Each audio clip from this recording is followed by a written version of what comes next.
Hi friends, welcome back to our channel. இன்னைக்கு இந்திராஸ் கிச்சனை நம்ம என்ன பார்க்க போறோம்னா கருவேப்பிலை சிக்கன். வாங்க வீடியோக்குள்ள போகலாம். 1/4 கிலோ அளவுக்கு போன்லெஸ் சிக்கன் எடுத்தாச்சு. தேவையான அளவு உப்பு ஆட் பண்ணிக்கலாம். கொஞ்சமா மஞ்சத்தூள் ஆட் பண்ணிட்டு 1/2 ஸ்பூன் அளவுக்கு காஷ்மீர் சில்லி பவுடர் ஆட் பண்ணிக்கலாம்.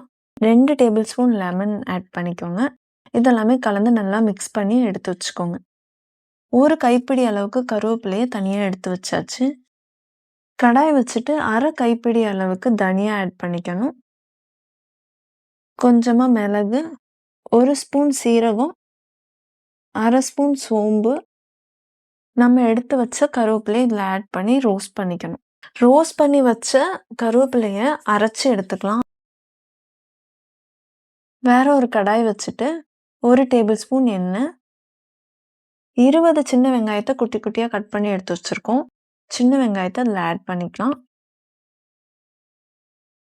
ஒரு பச்சை மிளகாவை குட்டி குட்டியாக கட் பண்ணி வச்சுருக்கோம்.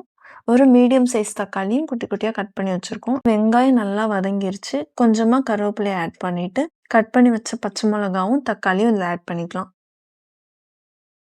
2 ஸ்பூன் இஞ்சி பூண்டு பேஸ்ட் இதில் ஆட் பண்ணிவிட்டு, இந்த வீடியோ உங்களுக்கு பிடிச்சிருந்தா மறக்காமல் லைக், ஷேர் அண்ட் சப்ஸ்கிரைப் பண்ணுங்கள்.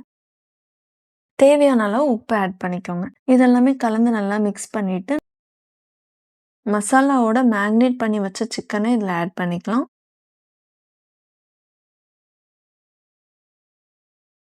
வதங்கிட்டு இருக்க சிக்கன்ல இந்த பொடியை ஆட் பண்ணி நல்லா மிக்ஸ் பண்ணிக்கலாம். அரை ஸ்பூன் அளவுக்கு கரம் மசாலாவும் இதில் ஆட் பண்ணி கொஞ்சமாக தண்ணி ஆட் பண்ணிக்கோங்க. 2 மினிட்ஸ் குக் பண்ணி